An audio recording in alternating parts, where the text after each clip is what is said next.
Diena, gerbėmieji žiūrovai, šiandien jūsų dėmesiui Top Sport pirmos lygos 24 turas į kairę koją.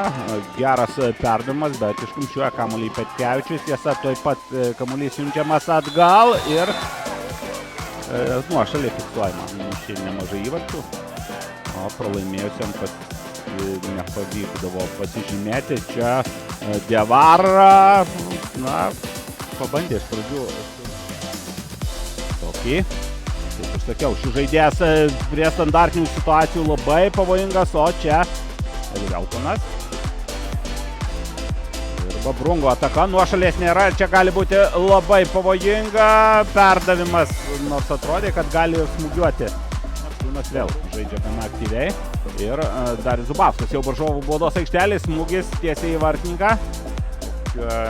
Intervencija į aikštę, jisai galimai užkirto kelią konfliktui, o čia vėl kamuolį ir atlieka gerą perdavimą. Čia nuošalės nėra, smūgis Petkevičius. Ataka dar nesibaigė ir Plungės Babrungas muša įvartį. Agiamangas.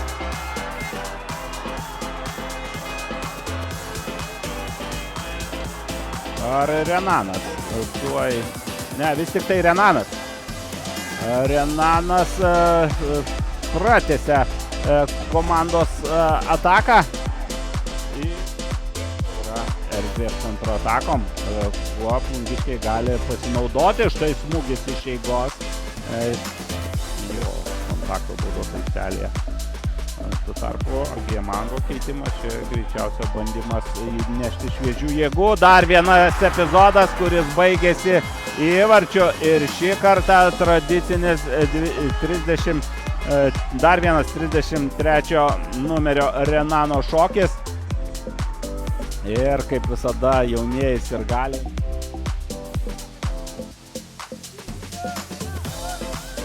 Bondario bandymas ir kiek atrodo nedaug trūko, ten Darius Reidas.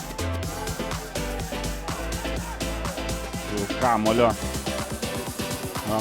Smūgis ir trečiasis įvartis ir tai yra viskas. Babrungas laimėjo, o tiksliu smūgiu pasižymėjo ne kas kitas Aurelijus Barusas. Trečiasis numeris perėmė jisai komandos kapitono raištį ir gana aktyviai beje sudalyvavo. Išėjo po keitimo neseniai, žengė aikštę ir jau keliose atakose sudalyvavo. Tai yra viskas. Vilius Paulauskas skelbia, kad rungtynės baigtos, o tai reiškia, kad mes galime pasveikinti Plungės Babrungo ekipą su nelengva, nors iš rezultato gali pasirodyti ir kitaip.